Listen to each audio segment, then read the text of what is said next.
I got broads in Atlanta, just to throw me in the family. Credit cards and the scammers, getting no licks in the band. Legacies. Assalamualaikum warahmatullahi wabarakatuh.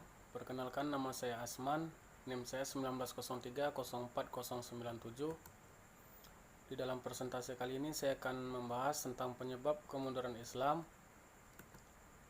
masuknya Islam di Indonesia, dan kondisi Islam di Indonesia saat ini. Baik, langsung saja ke topik pertama, yaitu penyebab kemunduran Islam. Umat Islam mengalami kemunduran karena kurang pelaksanaan ajaran agamanya, dan negara-negara barat mendominasi di beberapa bidang, yaitu bidang politik dan peradaban. Kemajuan-kemajuan yang telah berabad-abad lamanya dibangun runtuh begitu mudahnya disebabkan oleh para pemimpin yang tidak bertanggung jawab. Faktor-faktor kemunduran Islam diantaranya adalah krisis di bidang politik, krisis di bidang keagamaan, dan krisis di bidang pendidikan dan ilmu pengetahuan.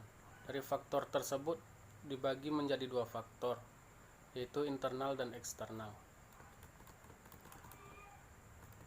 Di dalam faktor internal ini, yaitu keruntuhan Islam sering disebabkan karena tidak bertanggung jawabnya para pemimpin, kemungkinan terjadinya desentralisasi dan pembagian kekuasaan di daerah-daerah, perpecahan antara Arab dan non-Arab, Muslim Arab dan Muslim non-Arab, antara Muslim dengan non-Muslim, pengkhianatan yang dilakukan oleh orang-orang yang mengincar kekuasaan, menerapkan pajak berlebihan menjadi kebijakan favorit yang dibebankan kepada semua rakyat tak terkecuali. Wabah penyakit sering muncul seperti cacar, pes, malaria, dan sejenis demam lainnya. Menurunnya stabilitas keamanan dan bangunan yang kurang diperhatikan sampai sering terjadi banjir yang membawa malapetaka. Banyaknya orang kelaparan yang tidak diperhatikan, serangan Al-Ghazali terhadap para filsafat dan ilmuwan yang menyerang rasionalisme dan mengajukan tasawuf sebagai alternatif yang paling mungkin untuk menjadi jalan hidup dan penemuan kebenaran agama. Al-Ghazali berpengaruh di kemunduran Islam Sunni khususnya, sehingga berkurangnya minat orang terhadap filsafat dan ilmu pengetahuan. Faktor eksternalnya yaitu pengaruh buruk dari aliran alam pikiran Islam periode sebelumnya, pengaruh perang bumi hangus yang dilancarkan oleh bangsa Tartar dari timur, dan serangan tentara salib Nasrani dari barat.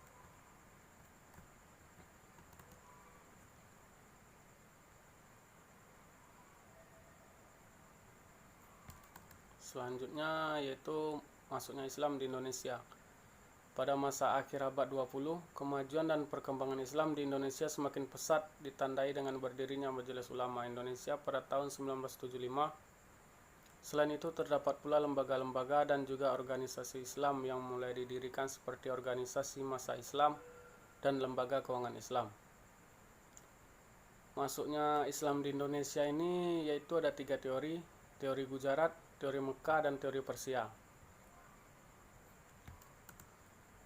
Pendapat teori Gujarat ini yaitu pendapat tentang teori masuknya Islam ke Indonesia yang pertama datang dari teori Gujarat. Dalam teori ini diceritakan Islam masuk ke Nusantara pada abad ke-13 Masehi dari pedagang India Muslim. Teori ini berkembang dari Fitz Napel dari Universitas Leiden yang mengatakan bahwa asal muasal Islam dari Gujarat dan Malabar. Kemudian orang Arab bermazhab Syafi'i bermigrasi ke India dan orang Indialah yang membawanya ke Indonesia. Pendapat ini juga ditegaskan oleh Snook Hargronje dalam buku Al-Arabi et les Indes Neerlandaises atau Revue de Histoire des Religions, bahwa hubungan dagang Indonesia dan India telah lama terjalin. Kemudian inskripsi tertua tentang Islam terdapat di Sumatera, memberikan gambaran hubungan antara Sumatera dengan Gujarat. Selain itu ada juga teori Gujarat dari Mokwete, di mana ia mengatakan bahwa agama Islam ini tanah air berasal dari Gujarat berdasarkan bukti peninggalan artefak berupa batu nisan di Pasai, kawasan utara Sumatera pada 1428 Masehi. Adapun batu nisan itu memiliki kemiripan dengan batu nisan di makam Maulana Malik Ibrahim di Jawa Timur. yakni memiliki bentuk dengan batu nisan di Cambai, Gujarat, India. Selanjutnya, teori Mekah. Teori ini pertama kali dicetuskan oleh Hamka dalam Disnatalis PT Ain ke-8 di Yogyakarta sebagai koreksi dari teori Gujarat. Dalam teori masuknya Islam ke Indonesia ini diterangkan bahwa Arab Saudi memegang peranan yang besar. Pasalnya, menurut Hamka, bangsa Arab pertama kali ke Indonesia membawa agama Islam dan diikuti Persia dan Gujarat. Adapun disebutkan masuknya Islam terjadi sebelum abad 13 Masehi, yakni 7 Masehi atau abad pertama Hijriah.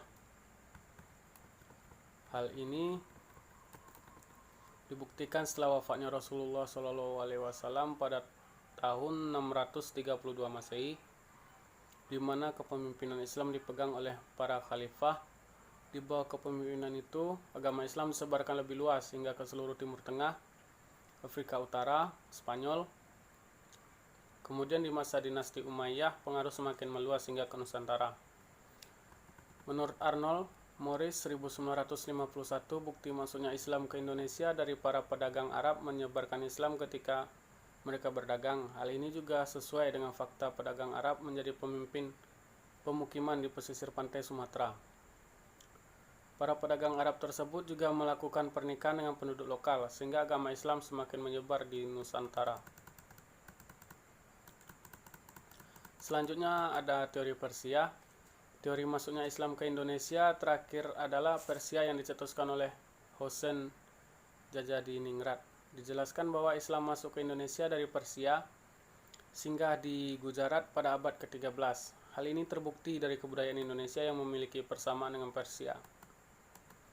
Hal ini juga dipertegas oleh Morgan bahwa masyarakat Islam Indonesia sama dengan Persia. Terbukti peringatan 10 Muharram atau Asyura sebagai hari peringatan Syiah atau syahidnya Husain. Peringatan ini berbentuk pembuatan bubur syura. Selain itu, di Minangkabau, bulan Muharram juga dikenal sebagai bulan-bulan Husain. Lalu di Sumatera Tengah diperingati dengan mengarak keranda Husain untuk dilemparkan ke sungai. Selanjutnya, teori ini juga didukung dengan kesamaan ajaran Syekh Siti Jenar dengan ajaran Sufi Iran Al-Halaj. Ketiga, penggunaan istilah bahasa Iran dalam sistem mengeja huruf Arab untuk tanda bunyi harokat dalam pengajaran Al-Quran tingkat awal.